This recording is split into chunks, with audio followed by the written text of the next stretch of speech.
Bueno,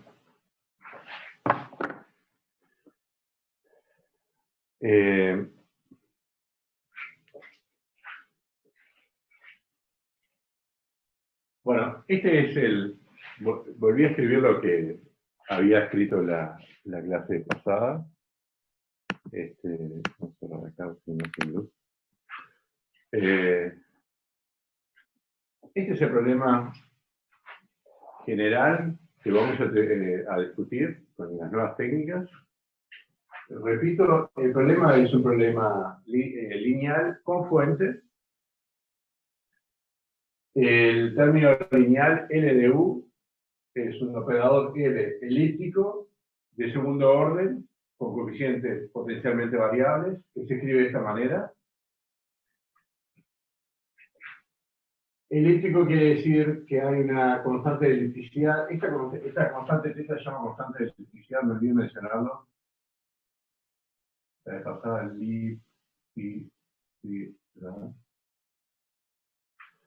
hay una constante de elipticidad para la cual esto vale. O sea, como dijo Agustín, A es una matriz simétrica cuyos autovalores están recortados por debajo por la constante θ.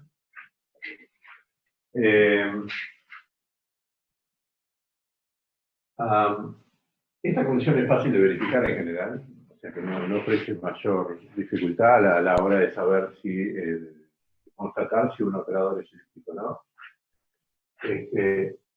Y vamos a asumir que los coeficientes A, B, C y la fuente F son C infinitos en toda la clausura del abierto U. El abierto U tiene clausura compacta. Estas condiciones, esto y esto, pueden relajarse. ¿No? De hecho, todas las estimaciones que vamos a obtener no dependen de toda la potencia de ser C infinito, estas funciones. Las cotas que vamos a obtener dependen, por ejemplo, de la norma de F en L2. Involucra muy poco,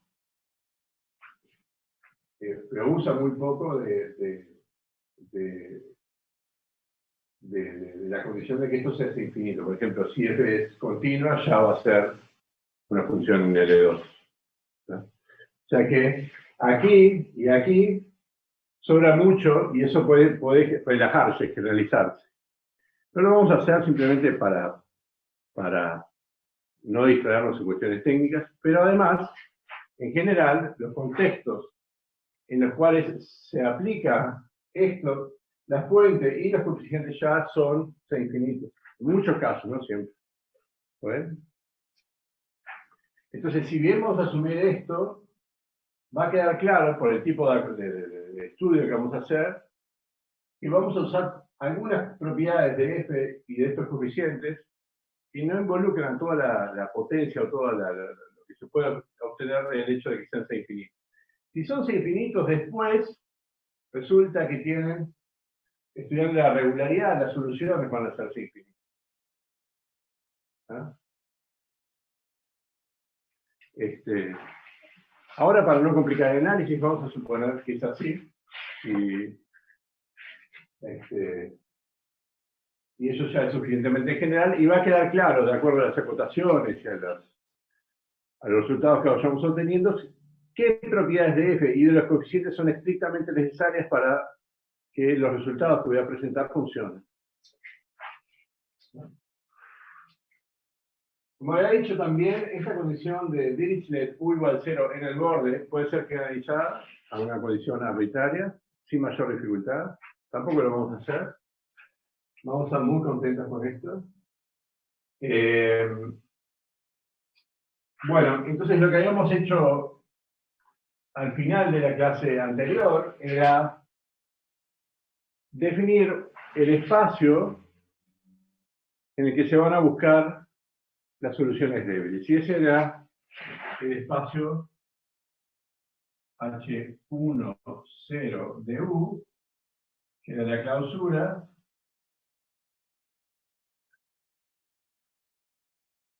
en H10, perdón, en H1 de U, de las funciones C infinito de soporte compacto en U. Ahí se van a buscar soluciones débiles. Bueno, entonces, obviamente lo que queda decir, para poner esto en un framework adecuado, es decir, ¿qué es una solución débil?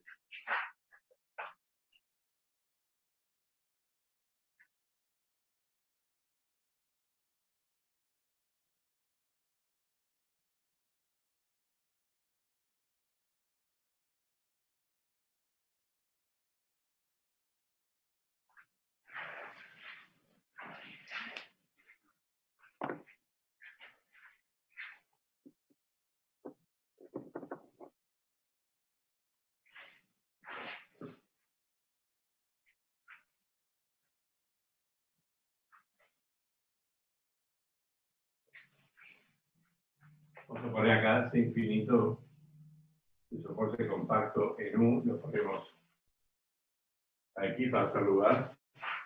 No quiero empezar a borrar ya el lugar.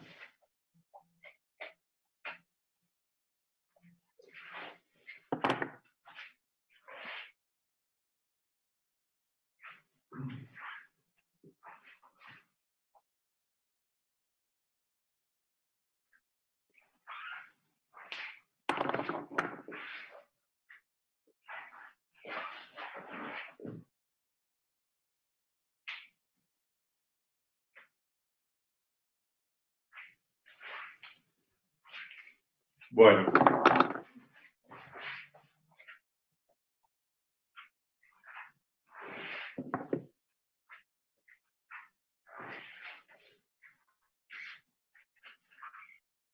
Para motivar la noción de solución débil, supongamos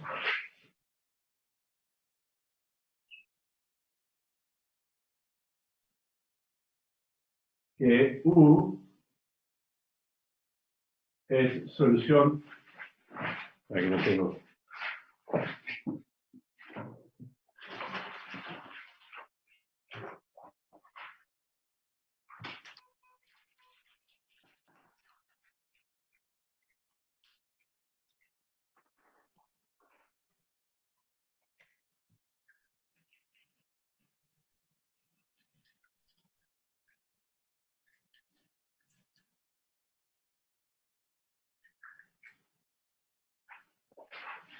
Supongamos que U es solución fuerte.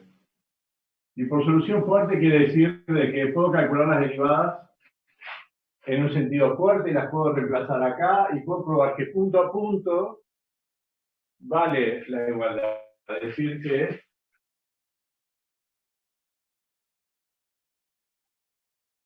U es solución C2.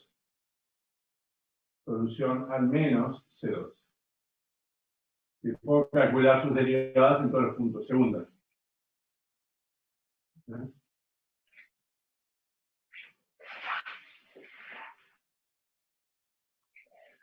Entonces tomemos una función de prueba, una función test,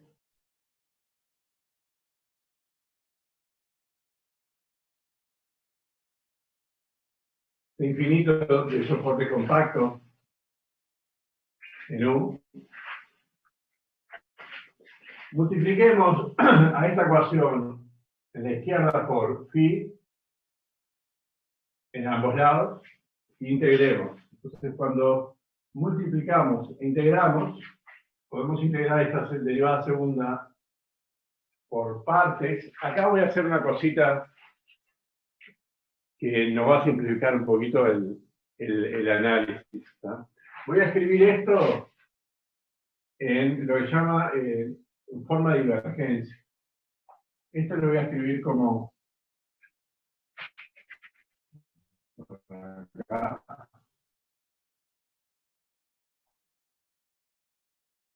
Una R así siempre se puede escribir de esta manera.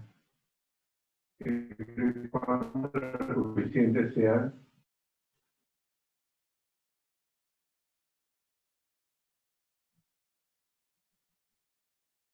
C infinito.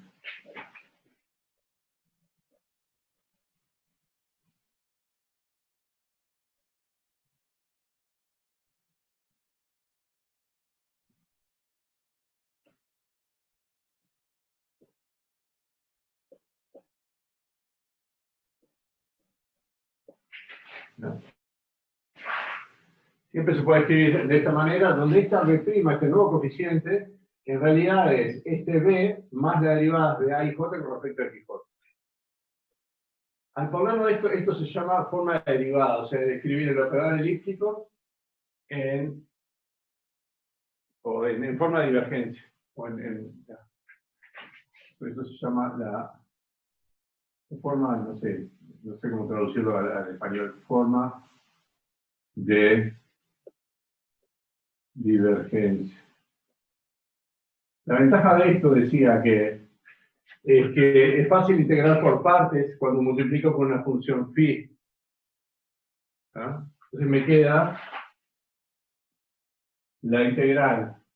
Este menos es el que me va a aparecer la integración por partes, la integral de A y J, derivada de phi con respecto a XJ, por la derivada de U con respecto a XY, más B', y acá va la suma.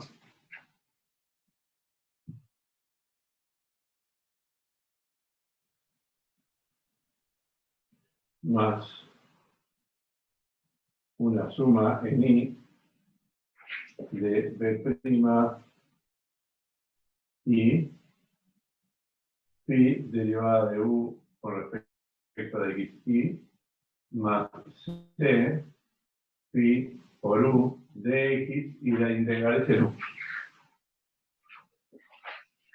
Eso es lo que obtengo al integrar por partes, luego de multiplicar al lado izquierdo aquí por phi y notar que en una forma de divergencia es fácil integrar por partes y me da esto. Eso es el lado izquierdo. Y del lado derecho obtengo la integral en U de phi por f de x.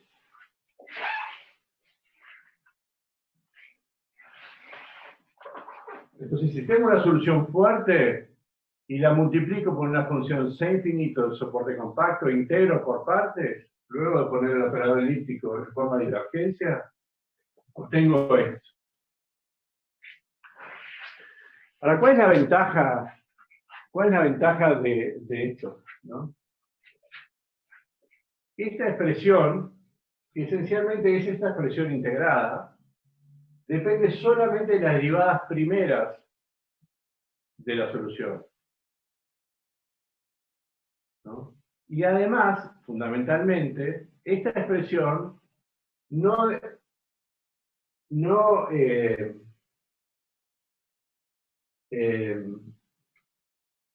tiene sentido, esta expresión tiene sentido, asumiendo que U tiene muy baja regularidad. Por ejemplo, asumiendo que U está en H10. ¿No? Si U está en H10, la función y sus derivadas primeras están en L2. Y es fácil de ver de que esto está acotado, tiene sentido con esa condición, es decir, con U estando en H10. Pero también, esta expresión, aún asumiendo que U está en H10, es decir, que es la función y sus derivadas primeras débiles están en H2, esta expresión tiene sentido si phi está también en H10. Es decir, que esta expresión tiene sentido asumiendo que phi y U están en H10. Entonces yo puedo decir que una solución débil a esto es una función en H10 que tiene en principio menos derivadas de las que yo necesito para satisfacer esta igualdad, tal que para toda phi en H10 esta igualdad vale. Entonces, lo de débil proviene del hecho de que esto es como esta ecuación integrada. Pero para que esto tenga sentido, se necesita menos regularidad de la que se necesita para que esto tenga sentido. ¿Se entiende? Acá se necesitan dos derivadas. Débiles o fuertes. Acá se necesita solamente una derivada y una derivada débil. Entonces, esto que de alguna forma es equivalente a esto y requiere una derivada menos, es la que se toma como definición de solución, o sea, esta igualdad para toda phi es H10 es lo que se toma por definición de solución débil.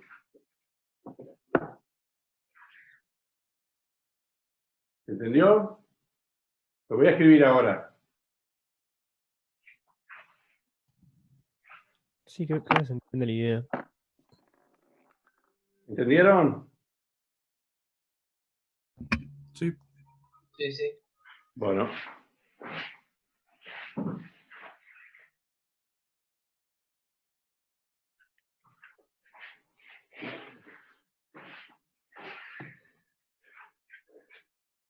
Por supuesto que si yo tengo una solución débil, es decir, una función u en H10, tal que para toda phi en H10 vale esto, no necesariamente vale esto en un sentido fuerte, punto a punto o CTP. Aún asumiendo que U tiene dos derivadas débiles, por ejemplo. O sea que desde acá hay un salto cualitativo que de alguna forma, en algún momento hay que encarar. Pero probar existencias débiles de esto es mucho más fácil, porque vamos a ver que estamos en un contexto de análisis funcional donde las cosas funcionan sin problemas. Ahora, pasar de acá a acá requiere una complejidad que vamos a tener que hacer acá.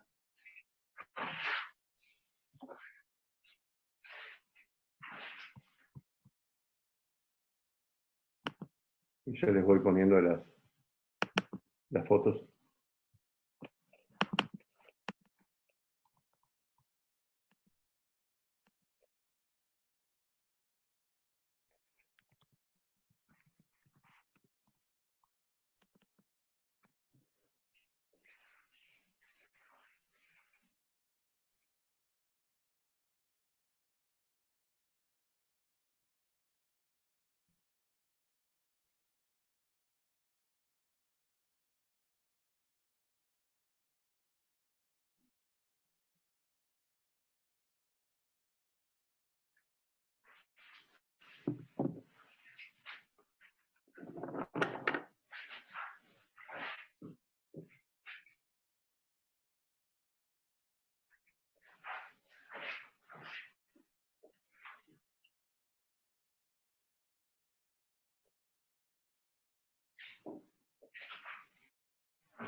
Entonces la definición es así.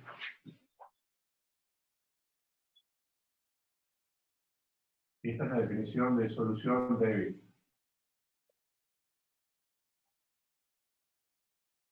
Entonces U en H10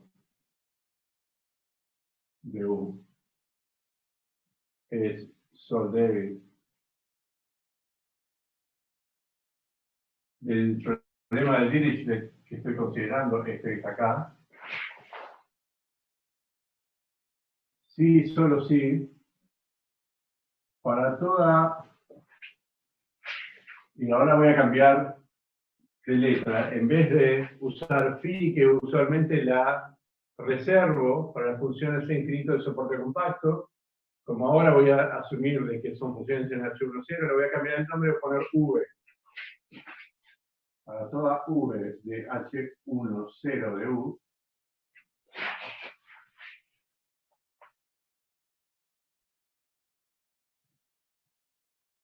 la integral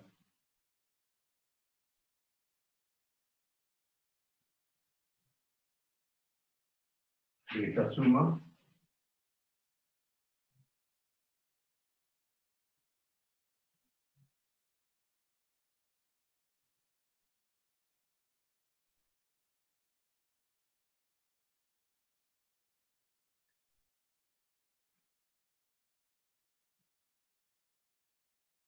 es igual a la integral de V en contra de F de X.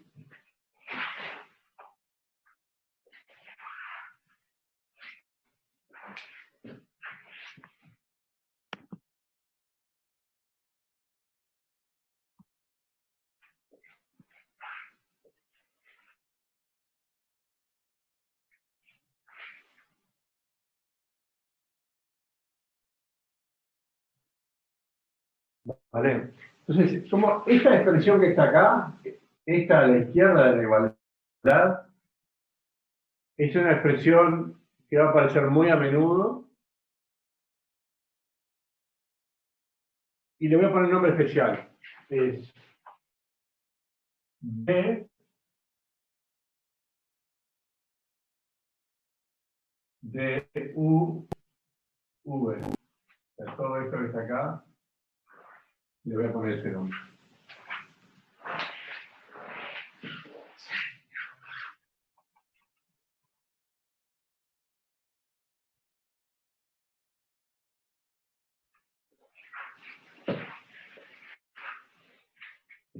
Y esto que está acá, observamos que es el producto interno en L2 de V con F.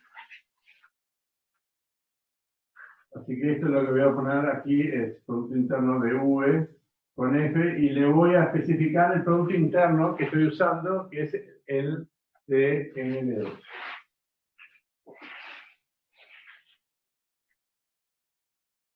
Entonces, nuevamente, esta es la sol débil y pertenece a H10 de U. Y esta es la función de Frege, la función T.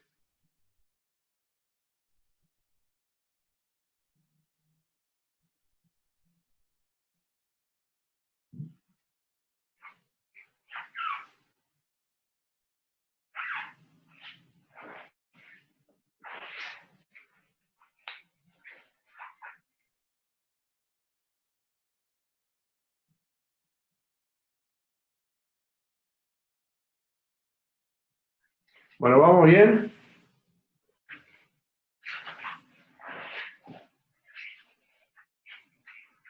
Esta es la definición de solución débil.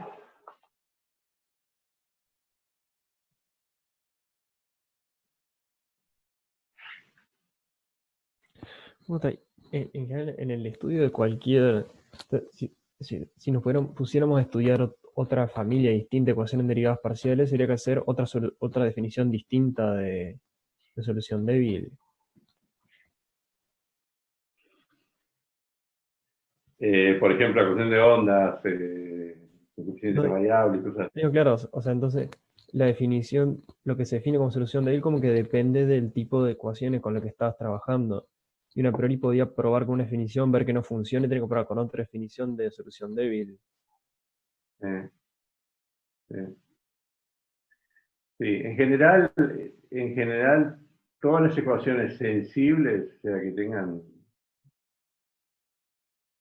una razón de ser asociadas a un problema conocido, profundo, qué sé yo, bien establecido, en general todas esas ecuaciones sensibles aceptan una noción de solución débil con la cual se puede estudiar la ecuación, es decir, se puede probar existencia de soluciones débiles y después su regularidad.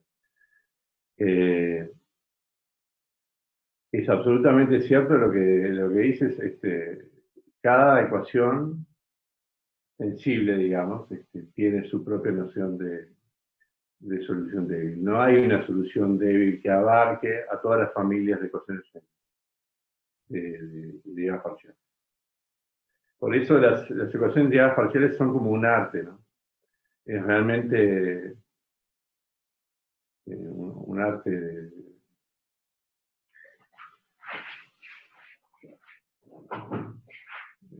cosa artesano realmente, ¿no? Porque en cada caso tenés que ir a ver cómo se estudia, cuáles son sus particularidades y cuáles son sus energías, es el espacio funcional adecuado, cuál es la noción de solución débil, etcétera, etcétera. El caso elíptico es el caso más cerrado, si querés, y el caso más estudiado, y el más útil, si querés. Pero otros casos, digamos, la ecuación de ondas, no lineales, digamos, son todas cosas muy importantes, y también aceptan noción de solución de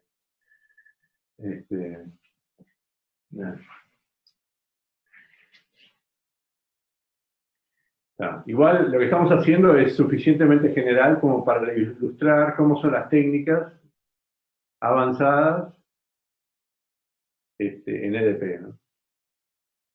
Por eso elegí este problema y con eso como para cerrar el curso, ¿no? Les va a dar una noción de cómo se estudian las EDPs en general y van a poder aprender por su cuenta en contextos que no son estos.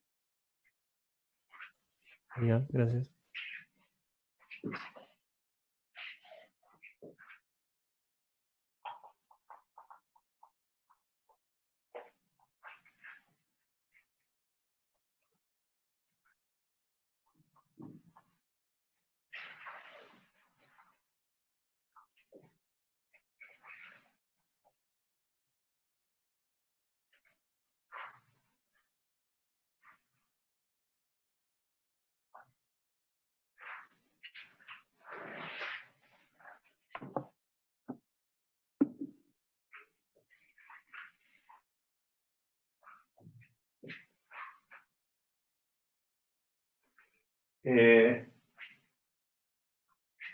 Antes de pasar al teorema de Lax-Milgrom, quiero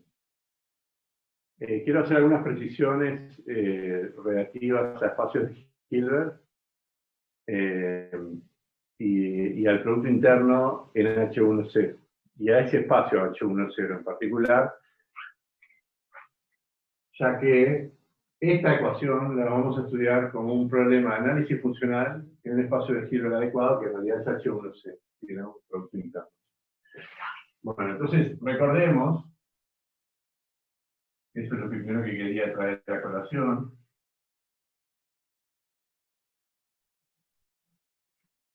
que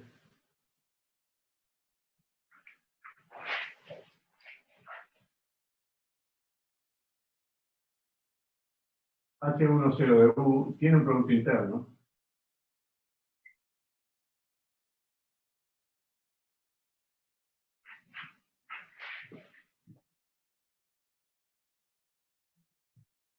que lo voy a anotar así, producto interno, le pongo el subíndice H10 y lo identifica qué producto interno está, porque a veces hay otros productos internos como producto interno en L2 que no son los mismos. Entonces hay que se le pone un subíndice para especificar qué producto interno estoy usando. Tiene el producto interno que proviene del producto interno en H1, que es, este es un subespacio cerrado de H1 de U, subespacio, pues es una clausura cerrado porque es una clausura, o sea, prepo se lo pone subespacio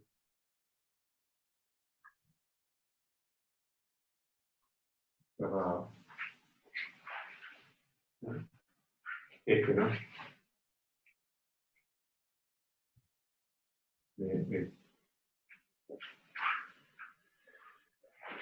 Entonces, ¿qué es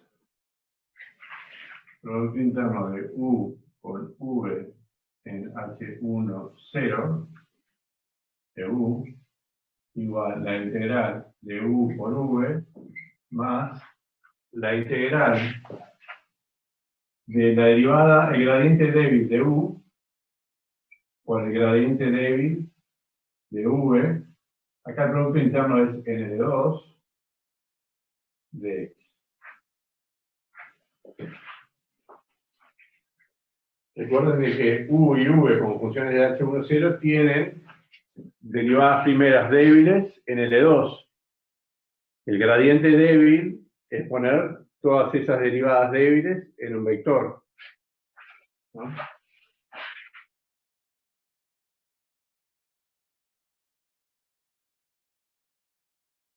Estos es el gradiente débil.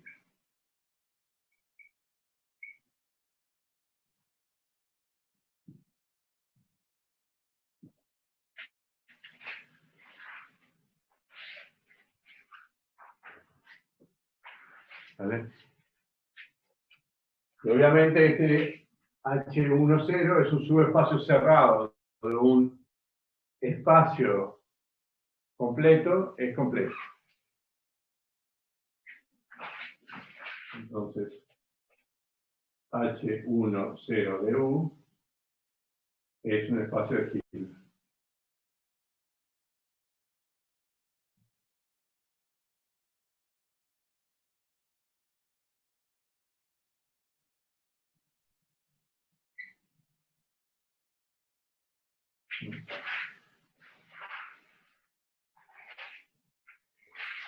Una pregunta. Sí, dale.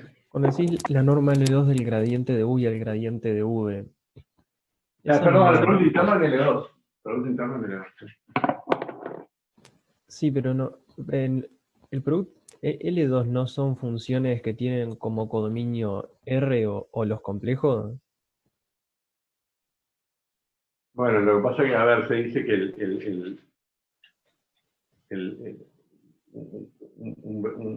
un vector formado por funciones en L2 es una función en L2 ARN, digamos, ARM. Claro, sabemos. No. Casi no es un problema. El producto interno acá en L2 quiere decir que tomo primera componente de esto, la multiplico por primera componente de esto, integro. Segunda componente de esto, la multiplico por segunda componente de esto, integro. Todo eso está dentro del... ¿Eh? Todo eso está dentro de la integral de U, que incluye U por V Claro, también. ahora acá, si querés lo expando. Sí. Esto es la suma en I igual 1 hasta N, la dimensión del espacio, y es la derivada débil de U con respecto a XY, por la derivada débil de V con respecto a XY. Esto que está acá. Y estas son derivadas débiles. Derivadas débiles. O sea, estas son las que están en L2. Y es a todas estas sumas la que le integro, es decir, que sumo las integrales de los... Eso no es un producto interno de Rn nomás. ¿Acá? Sí, claro, es eso, es lo que es. Sí. Ah, claro, ya. O sea, acá hay un vector, tomo un producto interno y después a cada uno de los sumandos los integro. ¿Entiendes? Claro, pero ¿lo integrás por la integral de afuera o...? Esta integral la integro, sí. No. Ya entiendo lo que me decís. Sí. Ah, claro, ya. Ya entendí. Sí. Claro, si la integral la pongo así, es un producto interno en L2. Si la pongo así, es un producto interno en L2. Si el producto interno aquí lo pongo adentro de la integral, es en Rn. punto a punto. ¿Sí? Ah, claro, ya. Hay una ambigüedad en la anotación. Gracias por el comentario. Producto interno del gradiente débil de U con el gradiente débil de V en L2 es la integral de el producto interno en Rn de X para cada X de X. Esto es lo que quiere decir. Claro, Viene ya. como una ambigüedad. Perdón. No, bien, gracias.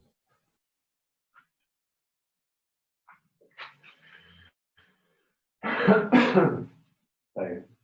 Así que ya que o sea que ahora, de otra manera, esto está claro, lo puedo poner así. Lo puedo poner igual al producto interno de U con V en L2 más el producto interno de gradiente débil de U por el gradiente débil de V en L2.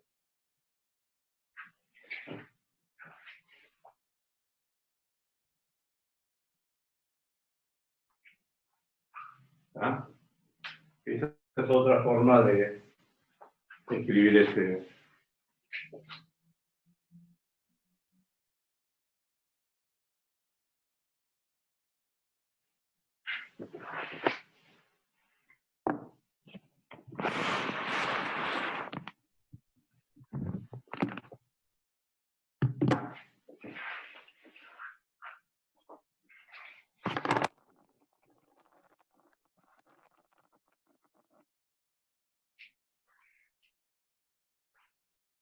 Bueno, esto es importante, ¿no? Esto es un espacio de Hilbert. Un espacio funcional con un producto interno completo.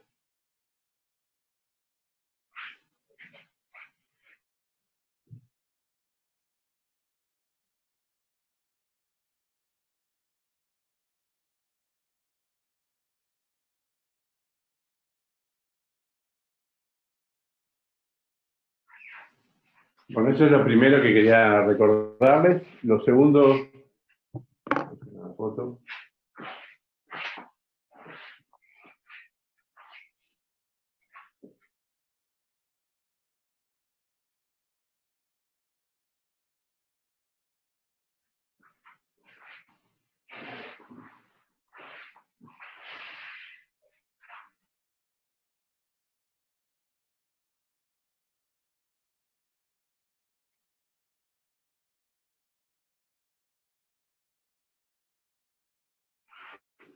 Lo segundo que quería recordarles es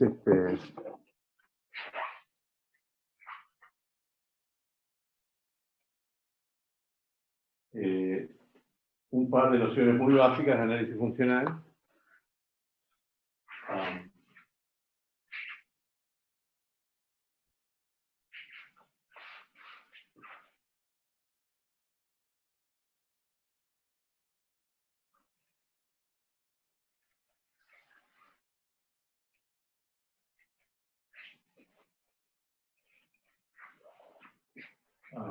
Que vamos a usar de ahora en más, muy básicas, el ABC.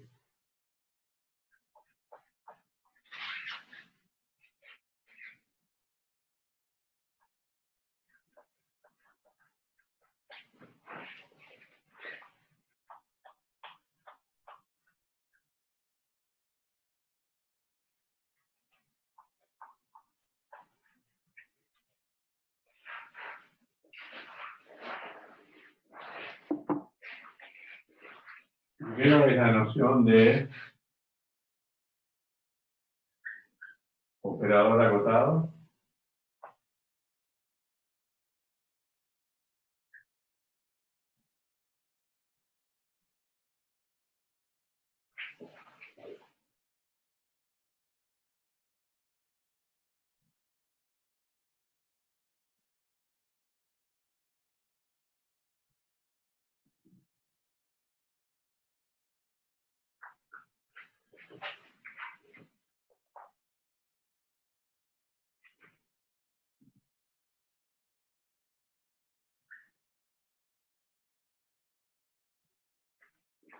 un operador, es decir, una función, entre dos espacios de Hilbert, H y W, lineal, es acotada,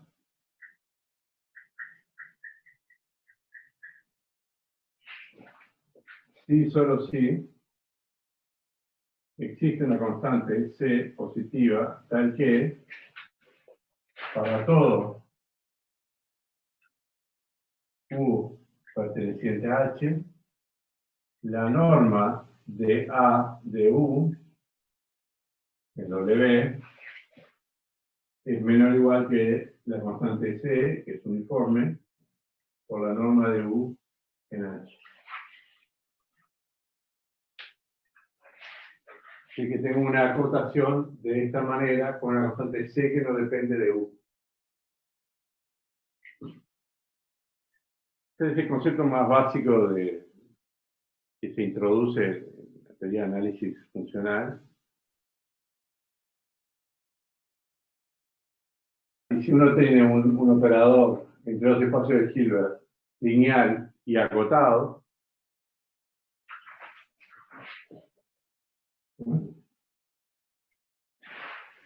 entonces es una función continua entre estos dos espacios de Hilbert donde la topología es la inducida por la norma.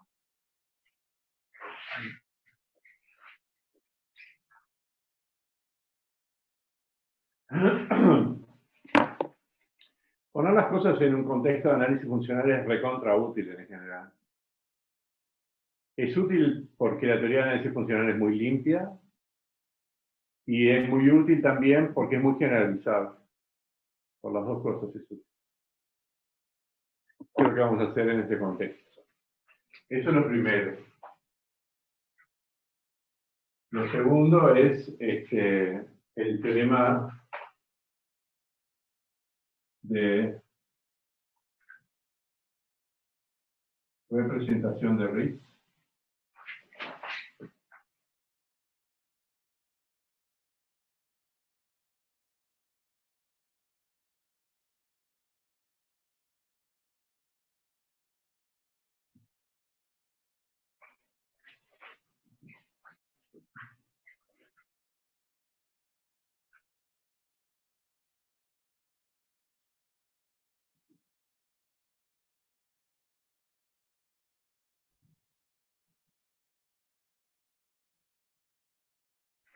Y dice así, si tengo un funcional, un operador lineal de un espacio de Hilbert en R, acotado, en R, entonces lo puedo representar a partir del producto interno con un elemento fijo del espacio de Hilbert H. Es decir, existe un elemento que representa al operador, se va a llamar omega, ya, un elemento de H, tal que A de U lo puedo representar como un producto interno de ese omega fijo con U. Para todo. Es decir, en otras palabras, todos los operadores lineales acotados de H en R no son otra cosa que el funcional que toma un vector fijo, W, y aún le asocia su producto interno con W. Es decir que estos funcionales están parametrizados, son solamente dados por estas funciones. ¿Entiende? Sí.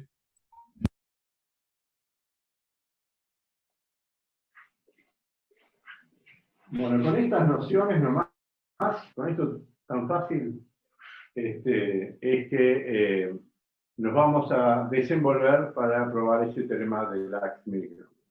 Y es el que de última nos termina ayudando para probar soluciones, existencia de soluciones débiles en general, o estudiando un problema de autovalores.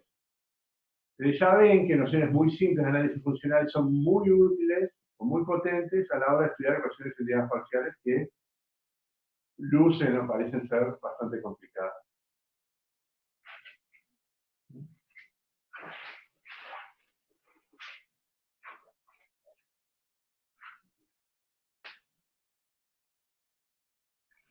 Bueno, entonces lo que voy a hacer ahora es enunciar el teorema de Lax-Milgram, hacer algunos comentarios sobre cómo se aplican a EDPs de segundo orden como esta, ¿no? Esas aplicaciones a esas ecuaciones las vamos a ver en la clase que viene, el lunes, ¿no? Y después ya nos metemos a probar el teorema en sí.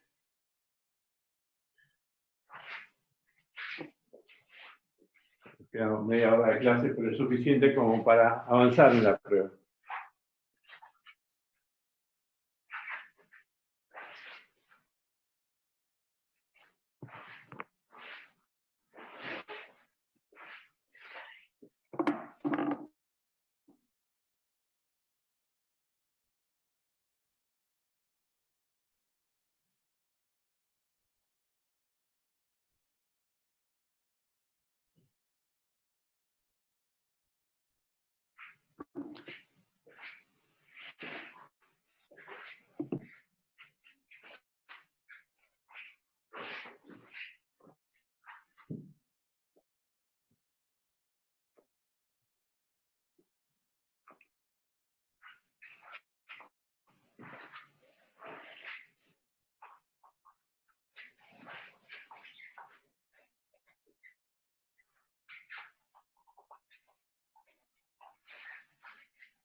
Acá, como vamos a usar un solo producto interno, simplemente le vamos a sacar el subíndice H que especifica en qué espacio exterior estoy considerando. Sé que aquí no vamos a poner el subíndice H del producto interno, simplemente lo vamos a poner aquí.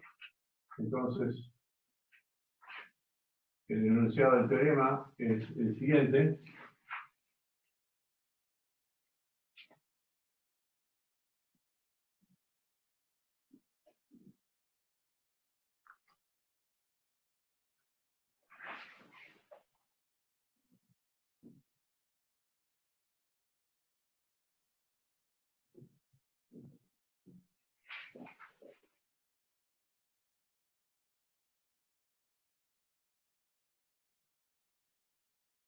Tengo un funcional bilineal del producto de H con H en R.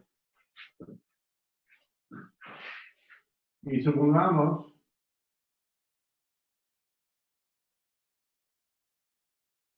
que existen alfa mayor que 0 y beta mayor que 0, tal que 1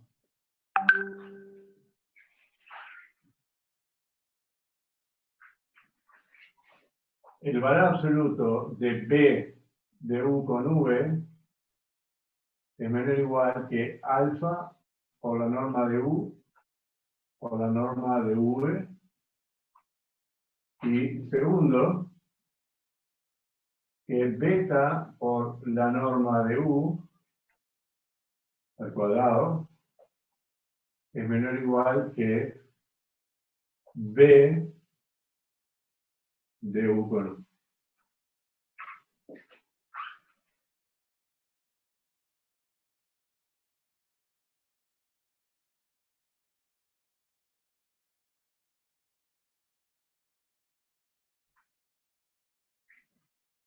¿Se entiende? Un funcional bilineal, que es lineal en la primera entrada y en la segunda entrada. Y supongamos que sucede esto. Que el valor absoluto de B de U y V está acotado por una constante uniforme, la norma de U por la norma de V. Y que B en U está acotado por una cantidad mayor o igual que 0. En realidad mayor que 0 si 1 es 0, que es beta por la norma de U cuadrada. Es decir, que este B en realidad está acotado por debajo y por arriba muy fuertemente. Una cuestión bastante fuerte esto, pero muy útil en muchos contextos.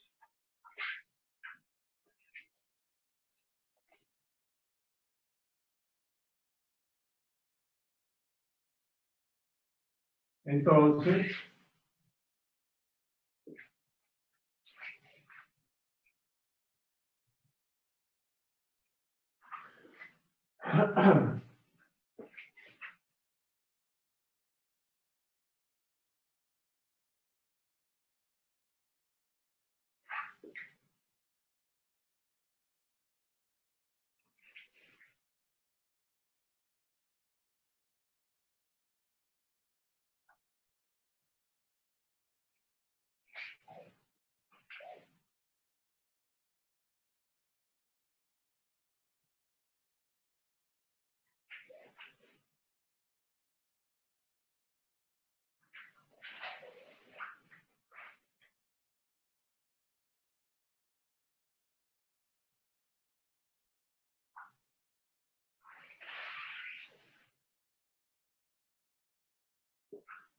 ese es el enunciado del teorema. Entonces, dado un funcional lineal de H en R, que recuerden que por el teorema de Ritz esto es representable como un producto interno con un elemento fijo del espacio de Hilbert. Entonces, ese funcional lineal es representable en términos del funcional bilineal B, fijando un elemento U del espacio de Hilbert. Es parecido al teorema de representación de Ritz, muy parecido, excepto de que este B no se asume un producto interno simétrico. Muy parecido, se representa los funcionales lineales en términos de B con un elemento fijo del espacio de Hilbert que es U. ¿Se entiende? Un tema de análisis funcional.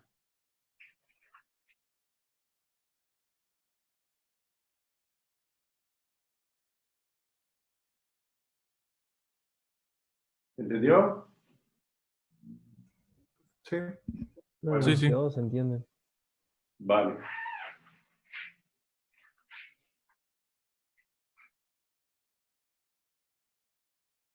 Entonces, antes de pasar a la prueba, ¿no? Vamos a anticiparnos un poquito a lo que va a venir la clase que viene. Es cómo se usa esto en el contexto del problema de Dirichlet central que estamos considerando.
Bueno, volviendo al contexto del problema de derechos, vamos a ver la clase que viene, que B,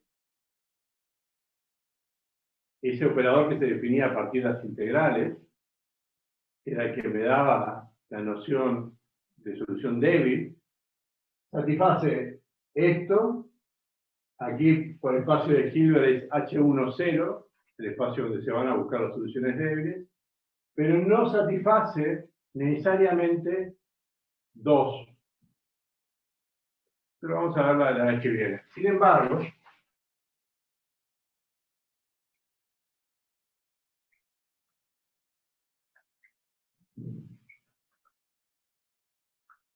si mu mayor que 0 es suficientemente grande,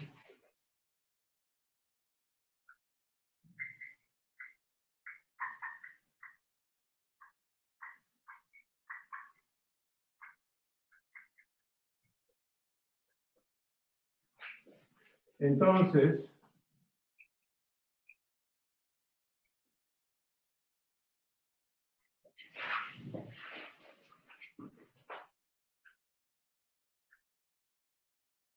B', ¿no?, que es el funcional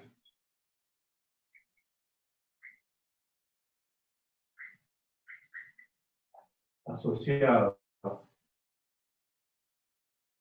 a L' igual L más mu, o sea, a este nuevo operador lineal, elíptico, este nuevo operador sí satisface 1 y 2, y por lo tanto me permite concluir que esta ecuación, la ecuación elíptica L' de U igual F para cualquier F, en L2, tiene una solución débil.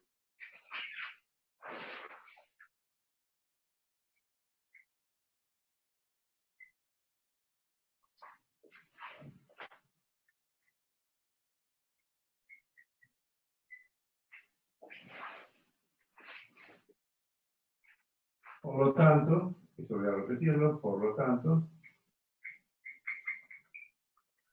para toda F función de L2 de U, N de W,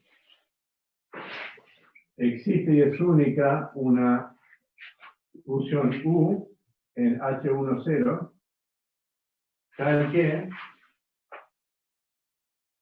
B' de UV es igual al producto interno de F con V en L2. Esto sería igual a F de V en el teorema de Lax-Williams, y por lo tanto sería solución débil.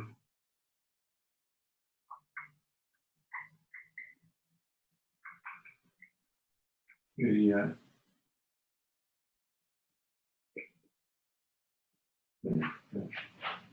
el teorema de Lax-Milgram en sí no me permite concluir la existencia de soluciones débiles para el operador elíptico que estoy considerando necesariamente. Pero si a ese operador elíptico que estoy considerando le sumo un término que es este, mu por u, donde mu es una constante positiva muy suficientemente grande, entonces ahora sí, este nuevo operador está en las condiciones del Lax-Mingman y por lo tanto me permite garantizar la existencia de soluciones débiles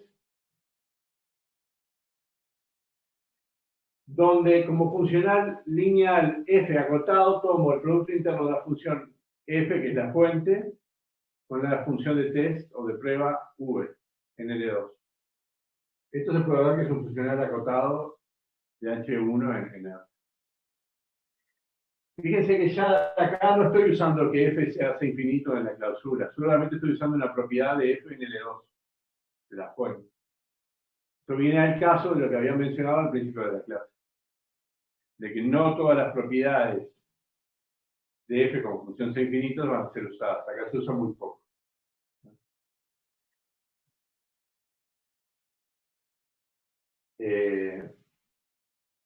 Bueno, algo es algo, ¿no?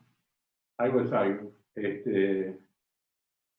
El asunto clave es que este resultado que parece como que ser más o menos útil y no útil, porque bueno, no es el operador necesariamente que se considera, sino que tengo que agregar un término, termina siendo fundamental para continuar investigando la ecuación y probando teoremas como los que mencioné en la clase esa, más o menos motivacional, la clase anterior.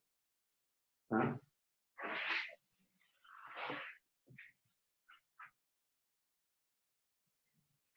Bueno, entonces vamos, dicho esto, y teniendo en mente cómo lo vamos a aplicar, la clase que viene, vamos a la prueba del teorema. En la prueba del teorema nos vamos a olvidar un poquito del contexto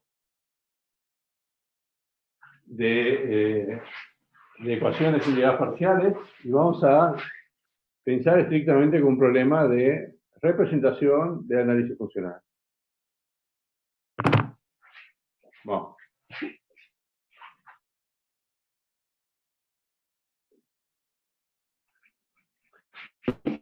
Son 5 pasos.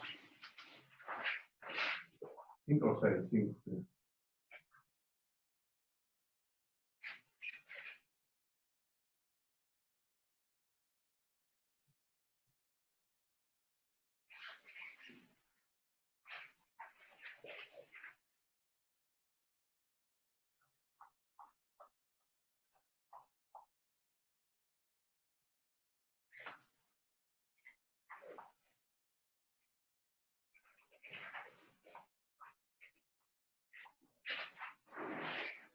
Todos ellos bastante sencillos y fáciles de explicar.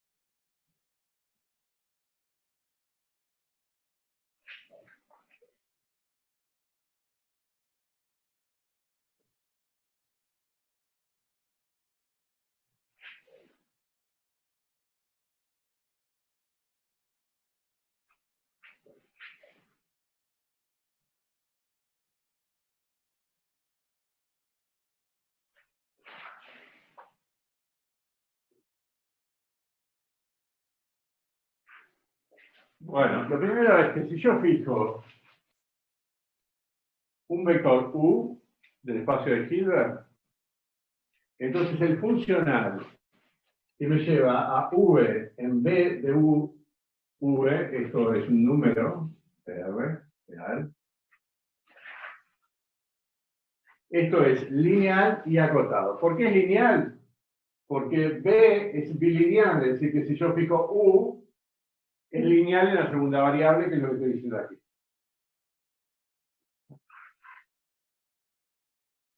¿Por qué es acotado? Es acotado por esta condición que está acá.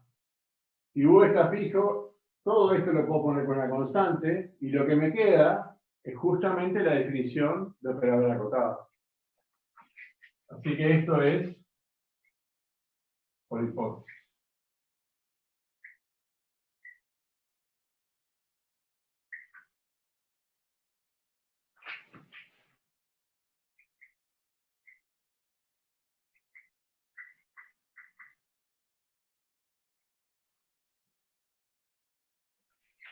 ¿Vale?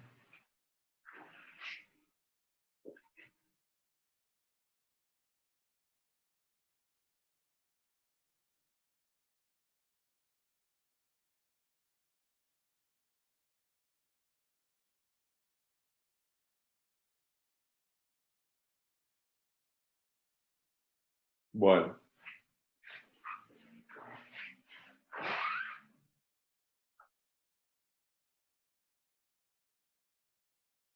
Pero por el teorema de Ritz, que fue el segundo elemento que recordamos del análisis funcional, este funcional lineal y acotado a R, de H en R, se representa a partir de del producto interno en H con un elemento fijo del espacio de Hilbert que le voy a llamar A de U.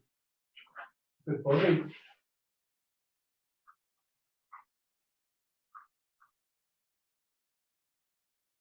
existe un único A de U, tal que B de U, V, es igual a de U con V. Entonces ya represento a B en términos del producto interno. Eso me simplifica la vida mucho. Solo que, nada, introduzco una nueva función de H en H, que es esta, que la tengo que investigar.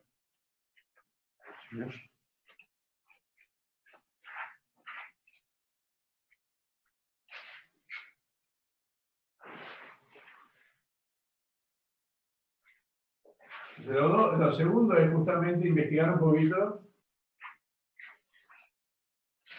este funcional A, que va a ser lineal, acotado, y de hecho va a ser biyectivo. Eso lo vamos a terminar probando al final de la prueba del teorema de Laxmitter. Lineal, acotado y biyectivo. Entonces vamos por partes probando cada una de esas cosas. Y al final de que sea lineal, acotado y biyectivo, nos va a terminar probando esto que está acá. Pero lo primero que vamos a ver es que A es lineal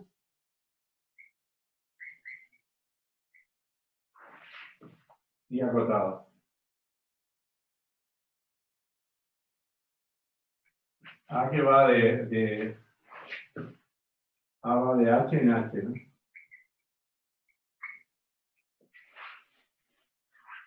Vamos a ver primero lo lineal, o la linealidad.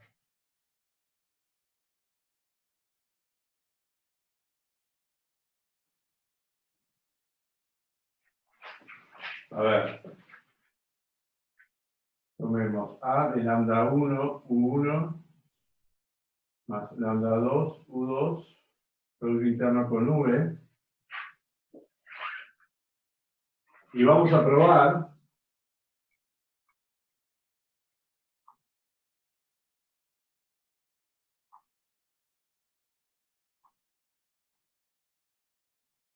esto es igual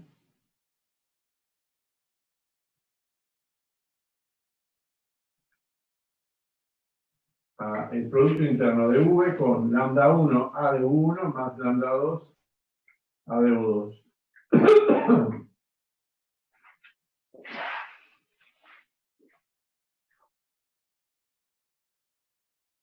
Y como esto vale para todo V en H, esto tiene que ser igual a esto.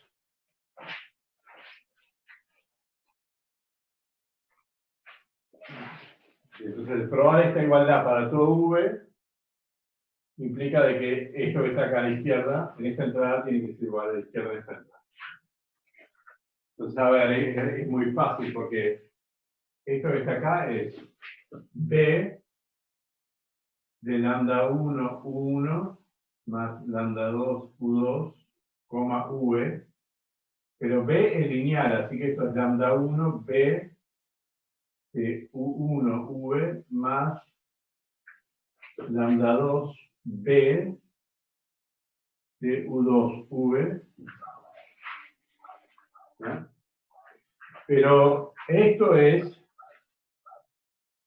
el producto interno de A de U1, V, y esto es el producto interno de A de U2, V.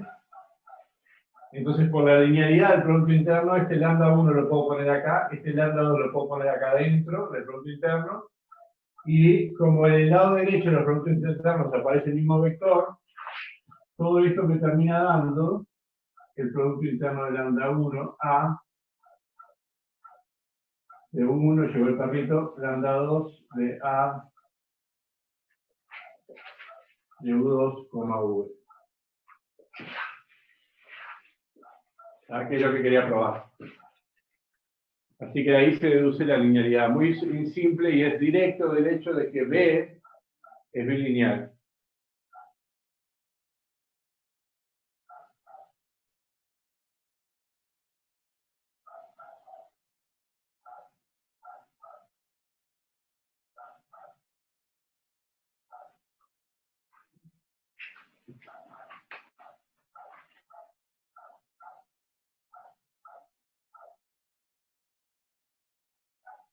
Acotación, no sé si se dice acotación, acotadura, o no sé. Vamos a probar ahora que el funcional es acotado. Entonces vamos a hacer así.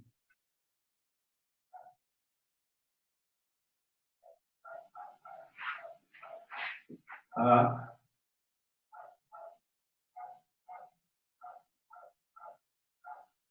la norma de A de U, esto es igual al producto interno de A de U con A de U,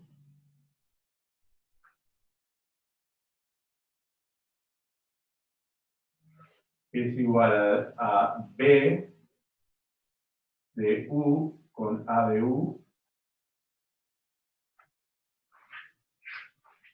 que por 1 es menor o igual que alfa por la norma de U por la norma de A de U. Entonces ahora, si A de U es 0, bueno, a ver, si A de 1 es 0, puedo dividir. Y me queda que la norma de A de U menor o igual que alfa, la norma de U. Esta desigualdad acá, que es justamente la condición de A, la condición de que A sea un operador acotado, esto vale independientemente de si A de U es 0 o no es 0. Si no es 0, proviene de dividir, y si es 0, es obvio, porque acá es 0, y esto es mayor o igual que 0.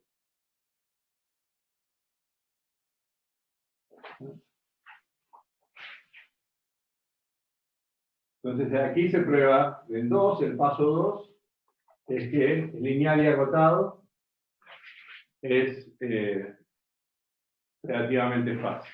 Vamos ahora en camino a probar de que ese funcional A es además biyectivo. Eso lleva un poquito.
Entonces, el paso 3 es probar de que A es inyectiva, es decir, 1 a 1,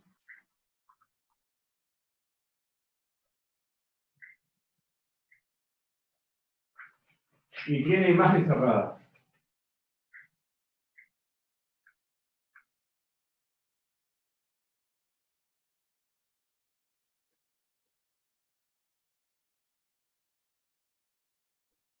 A veces se pone como rango cerrado, se dice también.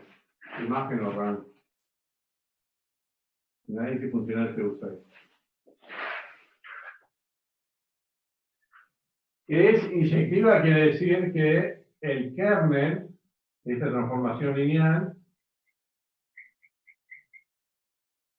es el vector nulo.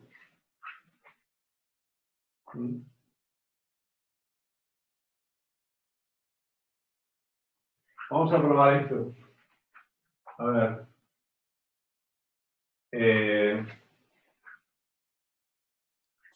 Serías 2, ¿no? Así. Vamos a usar primero 2 de las hipótesis aquí. Que es beta por la norma u cuadrado menor o igual que b de u por u. Y esto es, por definición, el producto interno de A de U con U.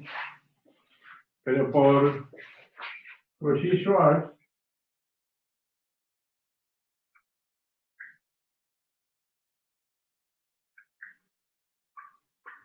esto es menor o igual que la norma de A de U por la norma de U. Bueno, dividiendo por la norma de U, obtengo que beta por la norma de U es menor o igual que la norma de A de U.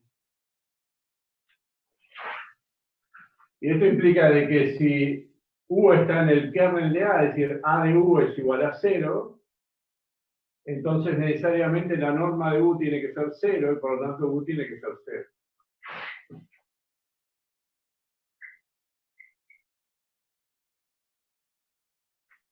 Además te quedó como que te inversa esa agotada, ¿no?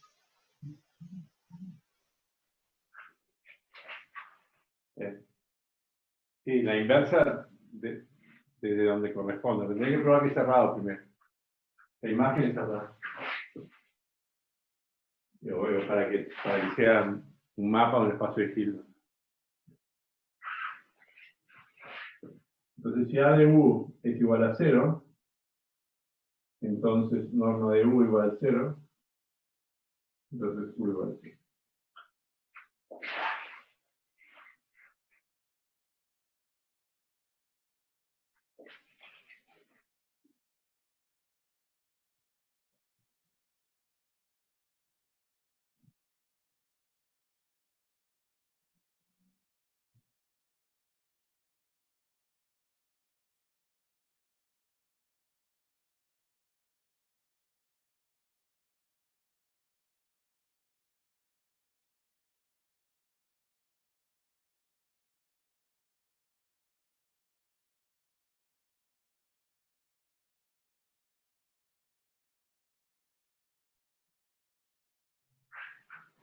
Vamos a ver que tiene imagen cerrada.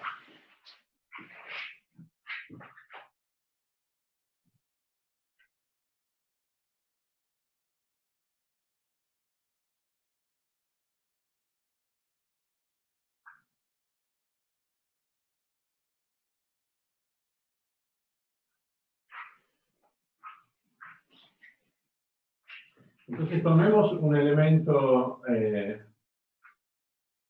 V de la clausura de la imagen de A. Vamos a probar de que U está en la imagen de A.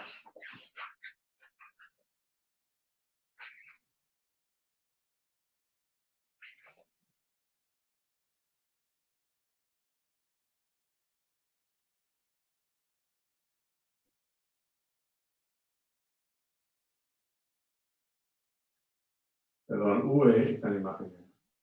Es decir, que la imagen de A coincide con la clausura de A y por lo tanto la imagen de A es cerrada.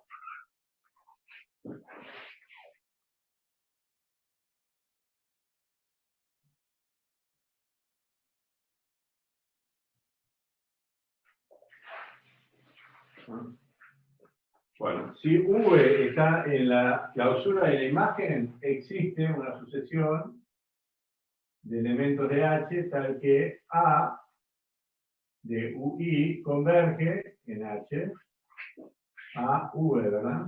Porque está en la clausura de la imagen.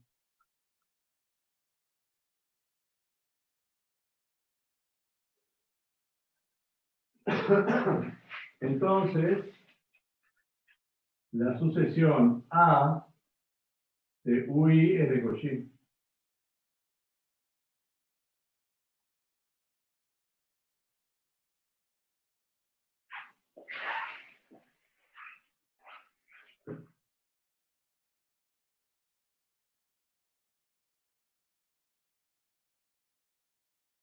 Ahora uso esto que está acá, y concluyo que la sucesión de los U también es de Cauchy.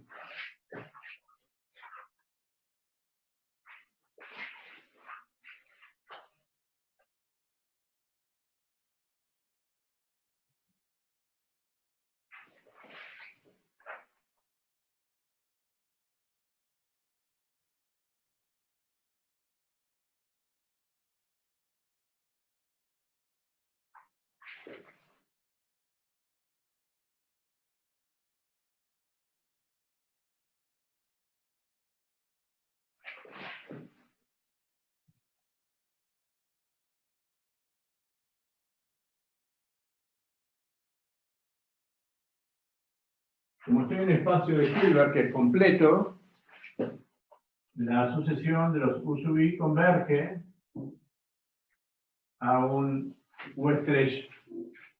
Me voy a ir por la tangente aquí para terminar. Bueno, como A es continuo, A de UI converge a de U estrella y esto converge a su vez a UE, así que U es igual a de U estrella, entonces V pertenece a la imagen de A.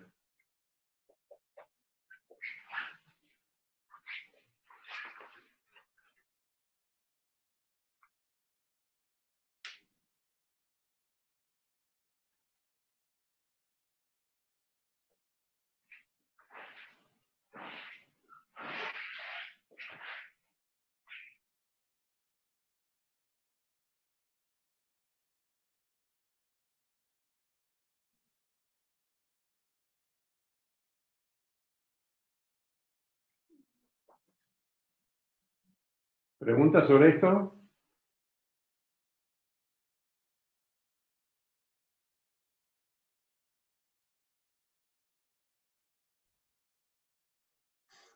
Esto es la hipótesis del teorema de gráfico cerrado, ¿no?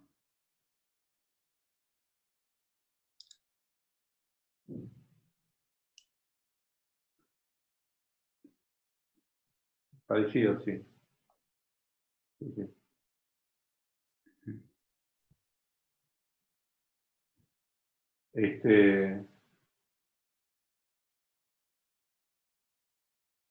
Bueno, nos quedan 2 o 3 pasos más para terminar el teorema, pero son de la misma complejidad, son así sencillitos con elementos muy fáciles de análisis funcional. Es remarcable de que este tipo de argumentos muy simples de análisis funcional terminen siendo poderosos a la hora de probar soluciones, existencia de soluciones, al menos soluciones débiles. Eso como que hay que tenerlo en mente, ¿no? Poniéndolo en un contexto muy abstracto, termina simplificándose un teorema de existencia, al menos soluciones débiles.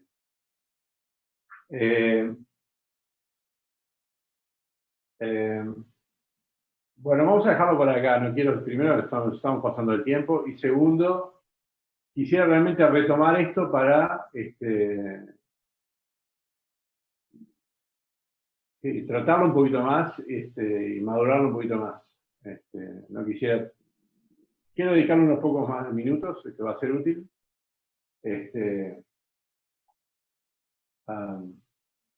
Así que bueno, lo dejamos por aquí, lo continuamos en la clase que viene y ya vemos cómo se aplica a el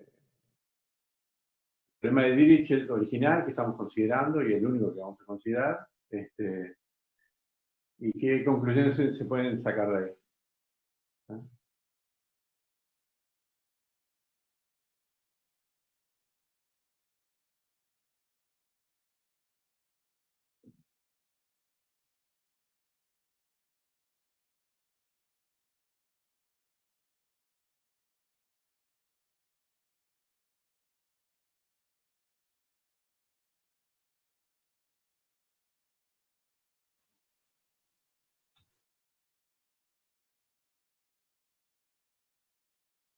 ¿Vale?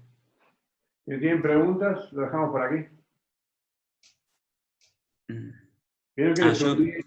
Sí. No, igual supongo que están las fotos que mandaste, pero ¿cómo derivás la noción de solución débil exactamente? Que hiciste un cambio de variable, digo, una regla de producto más aplicada a la igualdad. Decís, cuando cambié la forma de que expresé L a una Sí. forma de divergencia. Claro. Sí, simplemente. Sí.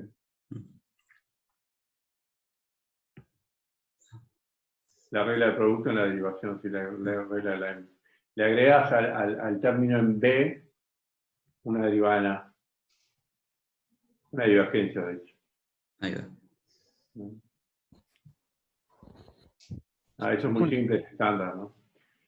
Si uno impone o si uno asume poca regularidad sobre los coeficientes A, B y C, por ejemplo, que estén solamente acotados y sean funciones medibles, no necesariamente se puede pasar de una forma de divergencia a una forma como la que habíamos considerado desde el inicio, porque no necesariamente podés derivar a los coeficientes A.